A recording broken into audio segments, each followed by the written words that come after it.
Este jueves a las 20 horas en Antena Huelva Radio, siga toda la actualidad política en Debate en Antena. Viernes a las 10 de la noche en Canal Luz Televisión, con la participación del historiador Luis Faraco. Y con los abogados Pablo Gea, Enrique Arroyo y Paco Lagares. Dirige y presenta Paco Morán.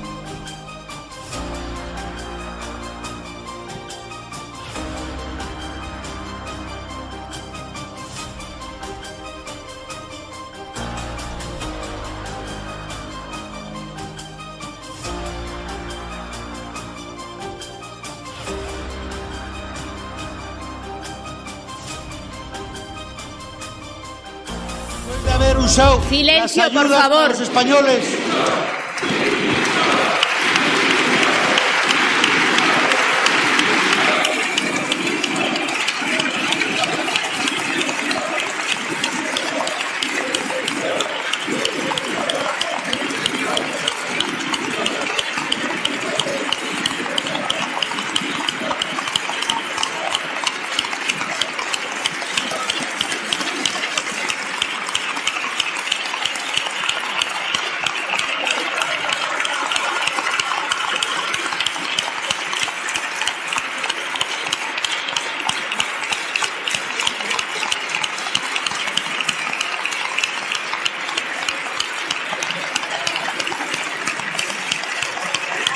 No, bueno.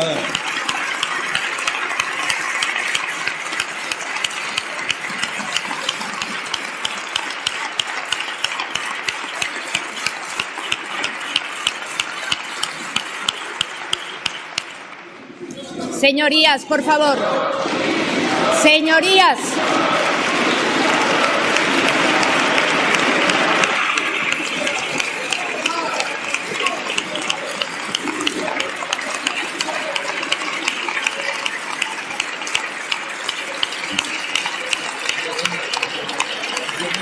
Sí, lo sé, lo sé.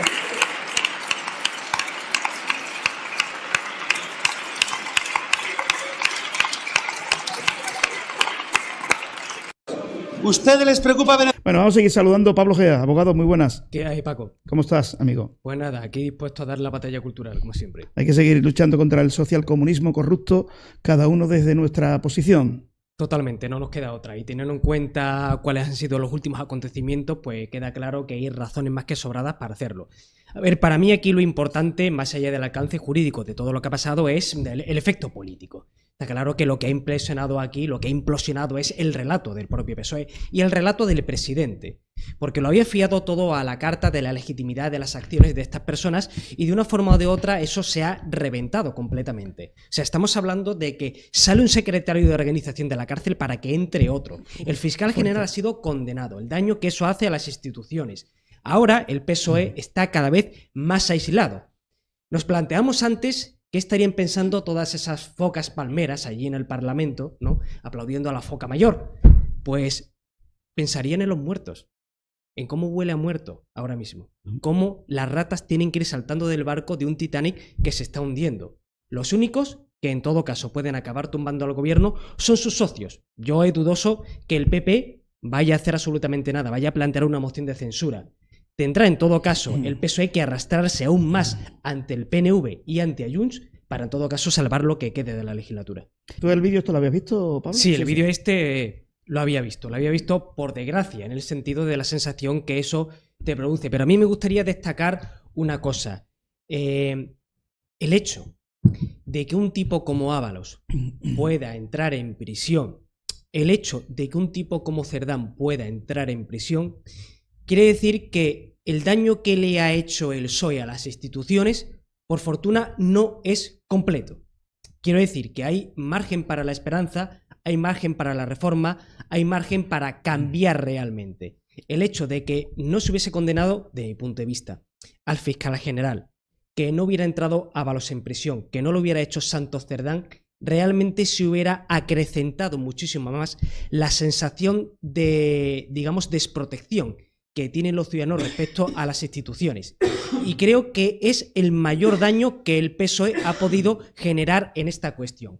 Con lo cual, todavía está claro que podemos confiar en los jueces, ¿vale? Con sus problemas y con sus historias, podemos confiar en los jueces como el último valladar del Estado de Derecho contra las ansias que tiene el PSOE y que tiene Pedro Sánchez de destruirlo completamente. Ya ahondaremos en el caso del fiscal general y de todo esto. Pero que hay motivo para la esperanza. Es con lo que yo me quedo. A pesar de todo lo que hemos criticado a la justicia en este programa, ojo.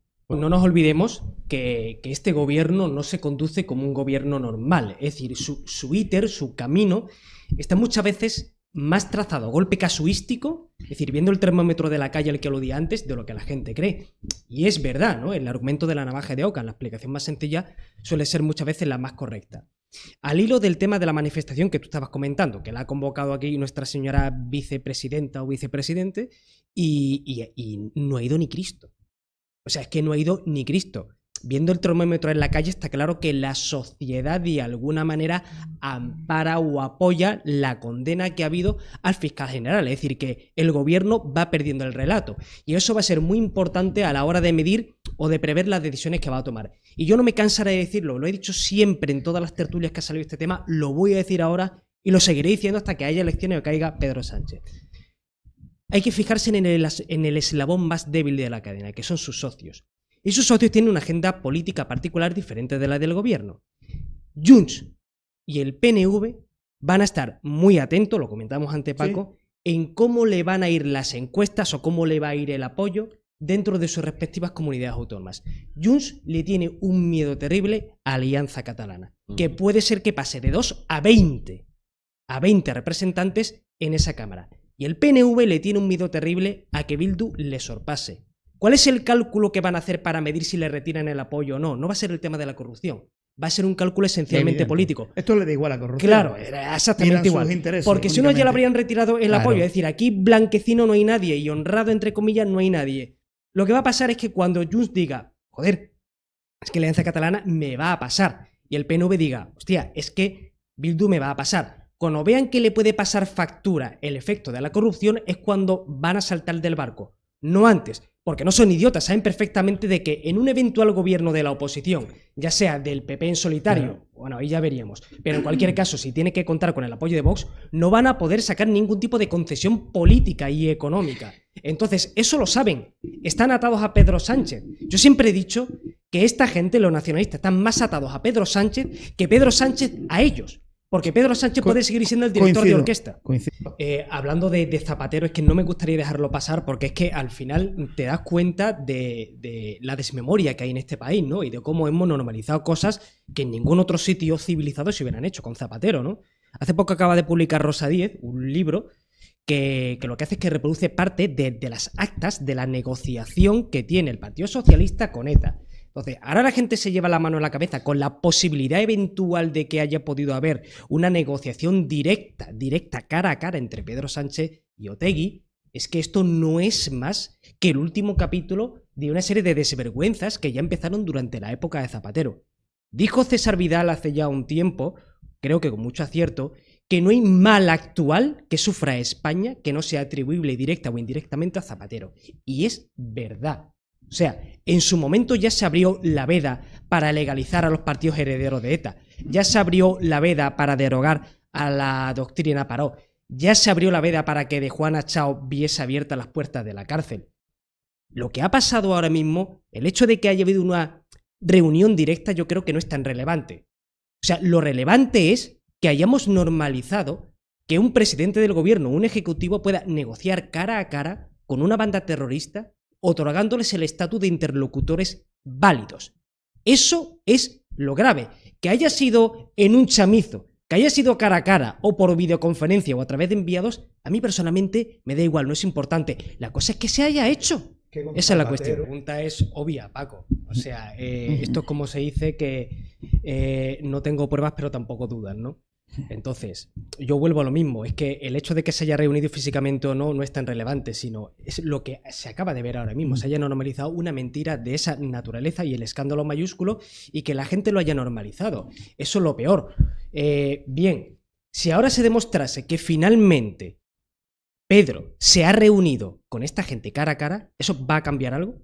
¿Va a cambiar algo en el...? No, no va a cambiar, lamentablemente no. En otro sitio, en otra época sí, pero el gobierno iba a seguir su andadura. Eso es lo peligroso, que ya hemos normalizado tanto el escándalo de este gobierno que la gente se ha inmunizado. La gente da por hecho que eso sucede.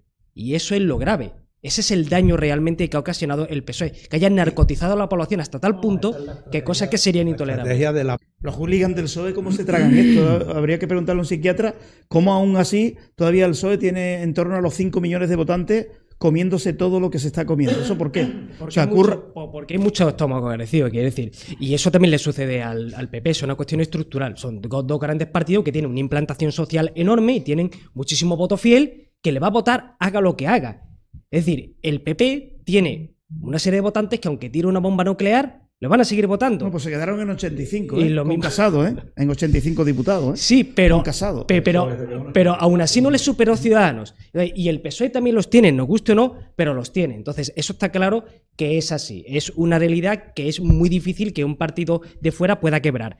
Creo que se puede hacer, pero va a ser complicado. Entonces, esa es la cuestión. La cuestión es que, lo que acaba de comentar Luis, que llega un momento en el que, claro, te das cuenta de que te das con un muro infranqueable.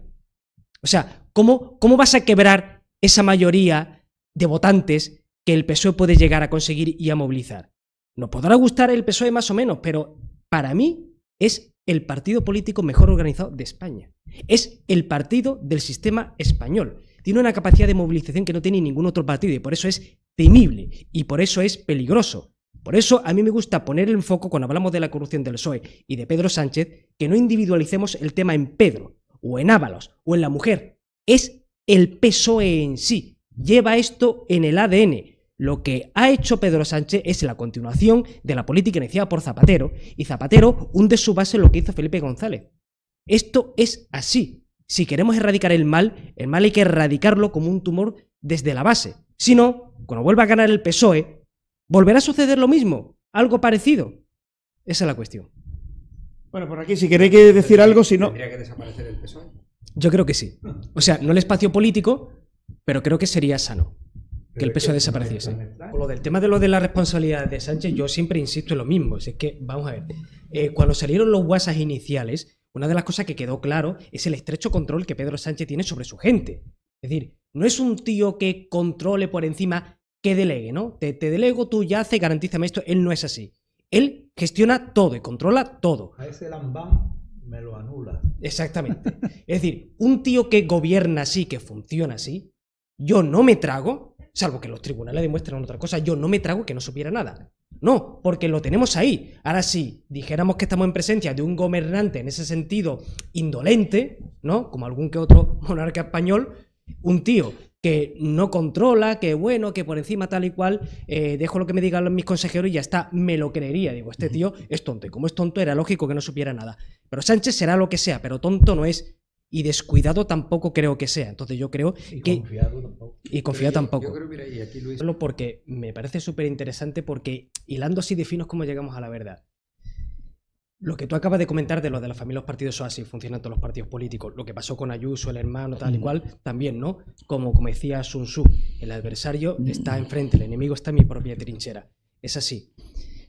Pero estoy dispuesto a asumir que Pedro Sánchez no conociera los detalles concretos y prácticos. De acuerdo, es lógico. Pero que tenía que tener un conocimiento general de lo que estaba pasando, sí. O sea, yo es que no puedo concebir que un líder... Hay que conseguir la prueba, Pablo, que ahí está. A ver si se consigue la prueba para que este individuo caiga. Pero sería ilógico pensar que no tuviera conocimiento de nada. Es que basta que se pueda probar que tiene conocimiento de algo, no de la totalidad. O sea, está claro que él no puede llegar a la microgestión, ¿no? Es decir, el color del papel donde se estampaba el contrato, evidentemente eso Sánchez no podía tener conocimiento. Pero de que eso sucedía y él dejaba hacer, sí. Y ahí estoy de acuerdo con lo que comentabas tú al principio. Yo a Pedro Sánchez no lo considero un ladrón, lo considero un yonki del poder. Él no necesita el dinero, él necesita el poder, el control. Y un tío que es un yonki del poder debía de tener conocimiento de lo que se movía entre bambalinas. Seguro, hombre, seguro. Solamente hay que hallar la prueba.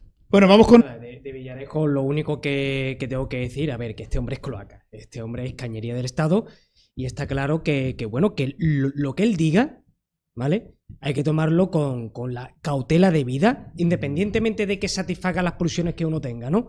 Pero hay que tomar con la debida cautela lo que este hombre diga Y desde luego, solamente dar validez a sus afirmaciones están sustentadas con pruebas. Porque a mí que alguien diga que bueno, que esto, que lo otro, pero ¿dónde está la prueba? ¿Dónde está el documento? ¿Usted tiene algún interés determinado para hacer esa afirmación? ¿O cuál es la cuestión? Entonces, muy bien, Villarejo habla y dice y va a los podcasts. Coño, estuvo en el podcast de Jordi Will, ¿no? Estuvo, yo lo vi el programa entero. El tío publicó un libro hace poco. Yo le estuve echando un vistazo. Él dice y muchas cosas. Pero me falta la prueba, el documento. La afirmación gratuita a mí no me convence. Y más cuando hablamos de temas tan sumamente graves y de una atribución de responsabilidad tan grande. Que si se prueba, para adelante. Pero que tú sueltes la bomba de humo, no. Tires la piedra y después esconda la mano. No, hombre, no. Solamente hacer un pequeño aporte, porque ya lo he comentado anteriormente in extenso, pero con respecto a la extrema izquierda. Que es que se habla muchas veces de ello, pero pocas veces se da el tiro certero, ¿no? Es que el principal beneficiado va a ser Podemos.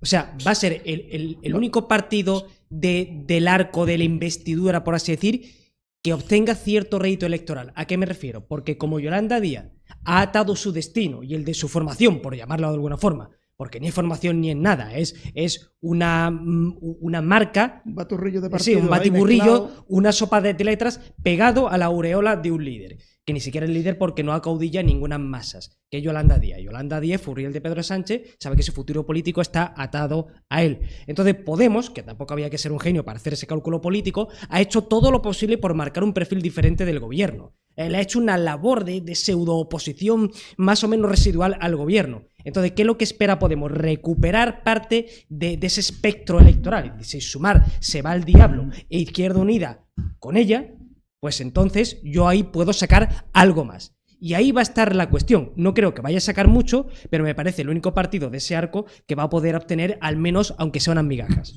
Yo creo que hay una parte que no comparto contigo en la reflexión. Cuando tú dices que el eslabón más débil de la cadena son los independentistas y esta gente, y Podemos no, Sumar y el PNV, yo creo que no, ¿eh? Yo creo que el eslabón más débil ahí es Sánchez. Es prisionero de todo el arco independentista, proterrorista, toda esta gente. Los hermanos mayores de los terroristas, como el PNV.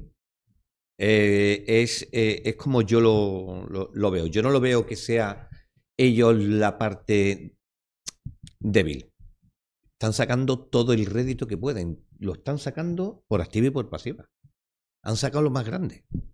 Han sacado incluso competencias que no eran delegables. Que es inconstitucional darle esas competencias. Pero igualmente inmigración, La inmigración, los puertos que lo están cogiendo ahora ellos, porque claro, como Marlaska está retirando Guardia Civil y Policía Nacional, pues están cogiendo ellos las costas. ¿Desde cuando una policía autonómica puede estar velando por la integridad de una frontera marítima? No, sí, eso está Y claro. las 200 millas jurisdiccionales, que eso es del Estado puro y duro, que hacen ellos. Eso está claro. Pero igualmente ellos saben una cosa, que como haya elecciones y salga la oposición, se acabó el rollo. Sí. Eso no le da fortaleza a Pedro Sánchez. Quiero decir que depende de la óptica con la que se mire. Yo creo que aquí son rehenes mutuamente. Ellos saben que sin Pedro Sánchez no van a ningún sitio. Esa es una realidad. ¿Por qué? Porque cualquier tipo de gobierno de oposición que se arme va a tener que contar con el apoyo de Vox, directo e indirectamente. Y Vox eso no lo va a permitir. Y no estoy aquí hablando de una cuestión de faccionalismo político, sino de una cuestión de ideario expresado. Entonces, yo me pongo en el lugar de Junts y me pongo en el lugar del PNV. Y digo, es que tengo que ordeñar la vaca hasta que la vaca se muera. Pero claro, el día que se muera la vaca, ¿qué pasa? Y si la vaca me da una cornada, ¿qué sucede también? Entonces, yo creo que Pedro Sánchez es rehén, pero que ellos también son rehenes de él. Le necesitan para seguir viviendo. Correcto. A todo buen jugador de póker se le acaba la baraja. Quiero decir, si estamos jugando a tú me pides concesiones y yo te las doy, yo nunca te voy a dar todas. Porque el día que te las dé todas, me quedo sin armas. Pablo, me quedo sin estamos otra con carta que los jugar. presupuestos. Que aquí se está dando un fenómeno. Es la evolución lógica, además. Se está dando un fenómeno que además se ha dado en el resto de países de Europa. Se ha dado en Alemania, sobre todo en Francia. En Francia una barbaridad. Y eso yo es que lo veo diariamente. Lo veo en la calle y lo veo en las actividades políticas. El trasvase de muchísimo votante, antiguo votante de la izquierda, sobre todo trabajadores manuales, este tipo de gente que lo que quiere es una buena cerveza y una buena hamburguesa después de estar trabajando todo el santo día. Que no entiende lo que dice la izquierda woke, que todo esto del lenguaje de género, del cambio climático, no lo entiende, ni lo sabe, ni le interesa. Tiene clara su prioridad. Y ese trabajador manual, yo lo estoy viendo cómo te llenan las carpas, cómo te llenan los actos, y gente que te dice, no, yo es que he votado al PSOE, o yo he militado en el Partido Comunista. O sea, y no es un tío, dos tíos, es una sensación que se palpa. Yo me tomo con cautela las encuestas. Habrá que ver cómo se configura eso en escaños. Pero lo que sí que es innegable que se ve en el ambiente y en la actividad política diaria es que hay mucha gente que antes ha votado al PSOE que ahora va a votar a Vox. No lo va a votar porque contemple todo su ideario. Lo va a votar porque entiende que coyunturalmente es el partido que defiende sus intereses, con razón o sin ella, pero lo va a hacer por esa razón. Y eso se va a notar en las próximas elecciones, al margen de que Vox saque más o saque menos. Pero ese trapase se está dando y se ve.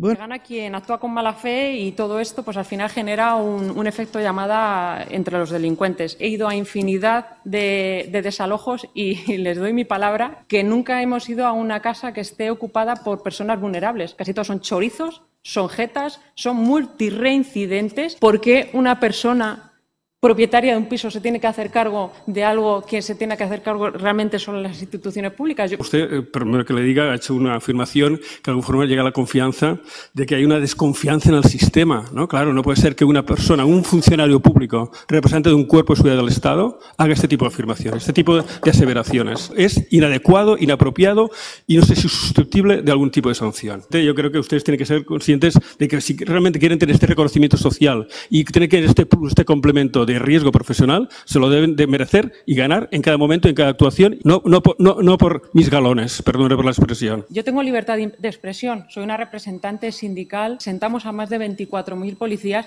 y no va a conseguir amedrentarme con una sanción disciplinaria.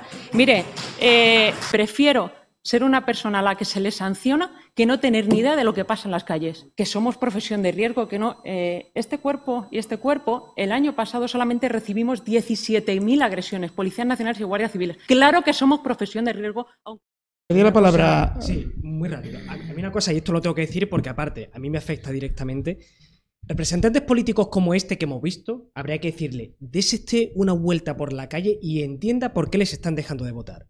Donde yo vivo ahí en Sevilla, en mi bloque, hay ocupas.